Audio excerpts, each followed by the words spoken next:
के परवाने,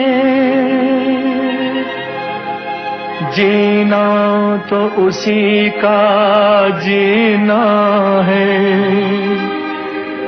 जो मरना वतन पे जाने।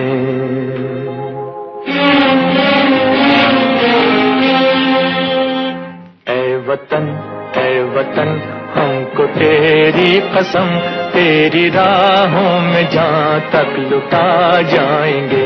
फूल क्या चीज है तेरे कदमों पे, हम भेंट अपने सरों की चढ़ा जाएंगे। ऐ वतन हमको तेरी कसम, तेरी राहों में जहाँ तक लुटा जाएंगे। ऐ वतन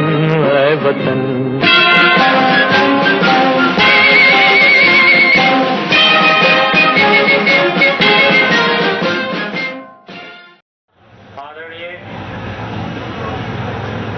आज की सभा की अध्यक्षता कर रहे हमारे कश्यप जी, कुशल संचालन कर रहे हमारे प्रदेश महासचिव भाई सुरेश चंद्र कश्यप जी,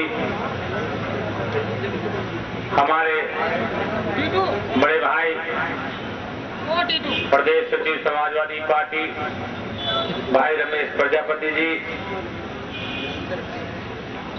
मंच पर विराजमान हमारे बुजुर्ग प्रीतम सिंह कश्यप जी, हमारे मंडल प्रभारी भाई सतपाल सिंह कश्यप जी, अमरोहा वासियों का भी, मुरादाबाद वासियों का भी, और खटेड़ू कश्यप जी का, ओमपाल कश्यप जी का, देखिए सभी जनपद से आए युवा नौजवान भाइयों का, अपने बुजुर्गों का, सभी का हार्दिक दिल से मैं सम्मान करता हूं, क्योंकि नाम सभी लोगों के मेरे याद नहीं। और इस शुभ अवसर पर हम इस कार्यक्रम के शुभ अवसर पर हमारे जो यहाँ दिल्ली में आरती भी हैं, उनके पूरे परिवार का योगदान सहयोग हमारे कश्यप जात के लोगों को बहुत भारी मिला। आदरणीय बुजुर्गों, युवा नौजवान साथियों, बात है मान सम्मान की, बात है पेट की गुंजट खोलने की। भाई रमेश जी ने आपको अपने वक्तव्य में बताया, स्पष्ट शब्दों में बताया, विस्तार से बताया, और मैं समझता हूं शिवपाल यादव जी में, जिन्होंने हमारे कश्यप समाज को जाना, जिन्होंने हमारी धीवर जात को जाना, जिन्होंने हमारे पेट के रोजी रोजगार को जाना, जिन्होंने हमारी भूख को जाना, वो थे माननीय मुलायम सिंह यादव।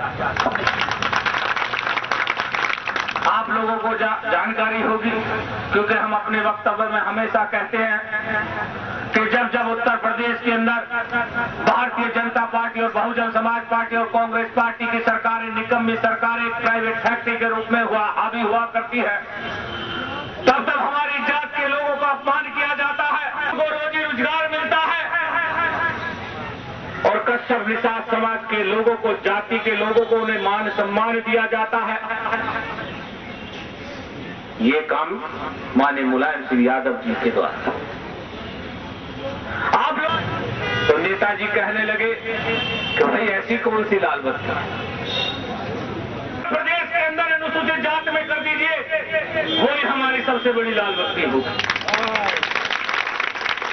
तब माननीय नेताजी ने आदेशित किया, सन 2004 की लड़ाई को जिस समय आप लोगों ने लड़ा दिखाई दे, और ताकि हमारी जात का कोई डीएमएसपी दिखाई दे, उसी जात के लिए हम संघर्ष करने के लिए यहाँ आप लोगों से अपने लिए कुछ मांगने के लिए नहीं आए हैं।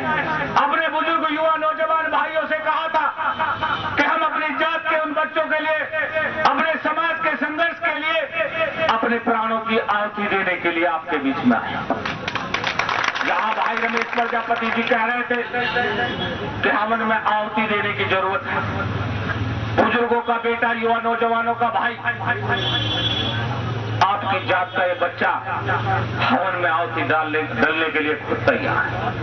अगर हमारी आहुति देकर हमारी जात का उद्धार हो सकता है तो मैं आज और अभी अपनी आहुति देने के लिए तैयार हूं। अगर मेरी जात के लोग, मेरे समाज के लोग कहते हैं कि सुधाकर बेटा चढ़ जा सूली पे, तो बुजुर्गों का बेटा सूली पे चढ़ने का काम करेगा। अगर आप कहोगे तो नहीं चढ़ेगा। मैंने आपसे वादा किया जात में सम्मिलित कराने का काम। ये लोग एक प्रेरणावश होंगे, एक संघर्ष। अपने युवा नौजवान भाइयों को मैसेज दिया था कि भारत सरकार हमें गिरफ्तार करा ले, चाहे आजीवन कारावास करा ले, लेकिन बुजुर्गों का बेटा, युवा नौजवानों का भाई जिला कारागार में रहकर भी भूख हड़ताल करेगा। और जब तक अधिग्रहण नहीं करेगा, जब तक हमारी जात के लोगों को अधिकार नहीं मिलेगा। ये हमने आपसे वादा किया। छोटे बच्चे आज की डेट में भी नंगे बेचारे घूमते रहते हैं। हमें बड़ा अफसोस होता है दोस्तों, ये हम नेतागिरी के लिए, चमकाने के लिए नहीं आए, क्योंकि उत्तर प्रदेश में हमारी जात के सभी लोग हमें जानते हैं और हरियाणा प्रदेश में हमारी जात के लोग जानते हैं कि ये शेरों का शेर सुधाकर धीवर है। ये सुधाकर धीवर धीवरों का बेटा है। जात देने के लिए खड़ा होता है, नेतागिरी चमकाने का कोई नहीं है।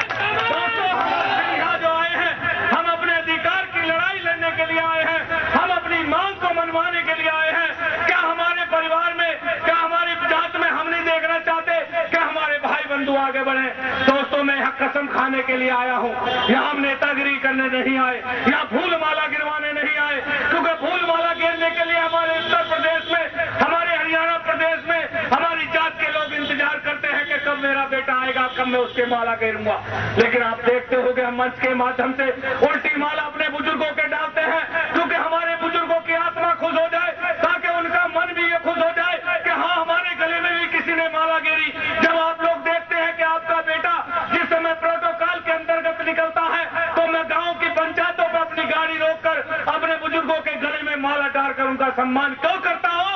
क्योंकि मेरी जात के लोगों ने दूसरों का सम्मान किया है।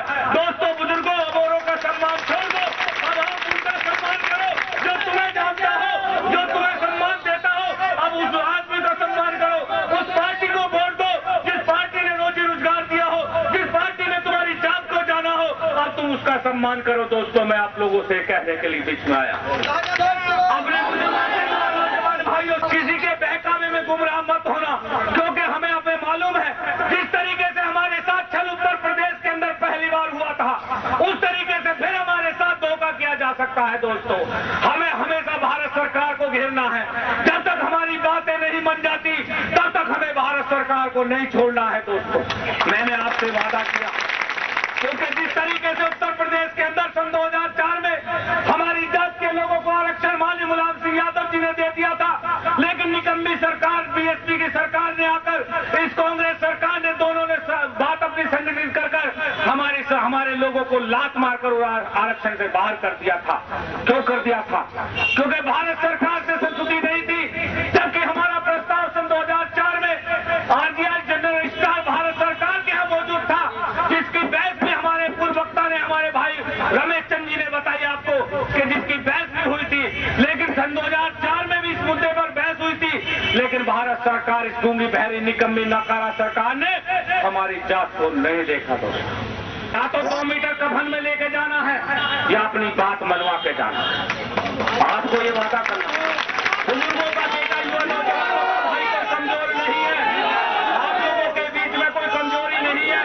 आप लोगों के खाने पीने की व्यवस्था भी सुचारू रूप से, दिल्ली के अंदर आपका बेटा भीख मांग के, भिखारी बन के आपकी भीख देगा, आपके लिए भीख मांग के आपका पेट दिल्ली में भी भर देने का काम करेगा। आप लोगों से हाथ जोड़ के अनुरोध है कि आप लोग बताइए कि निर्णय मुझे क्या लेना है। आप लोगों से मैं अपील करता हूं कि आज हम ये वादा बिल्कुल करेंगे, पक्का और कलम बंद करके चलेंगे। अगर आप उसमें परिवर्तन कहेंगे तो कर लेंगे, अन्य बिल्कुल पीछे नहीं हटेंगे। ये हम आपसे वादा करते हैं। आज हम आपसे वादा करते हैं, कहती है तो हम फिर भी आंदोलन नहीं छोड़ेंगे।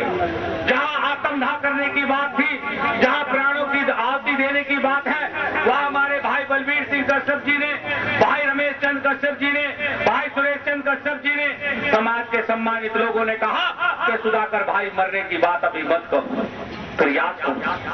अगर आप कहते हो तो बताओ, क्या मैं इन लोगों की बात मान लूं? आप प्रयास करो, हम तुम्हारे साथ हैं।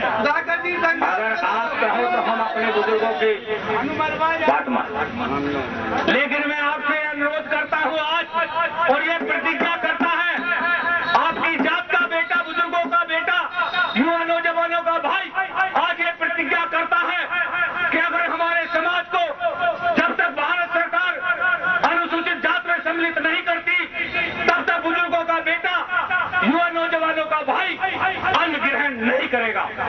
आज से ये वादा फिर होगा।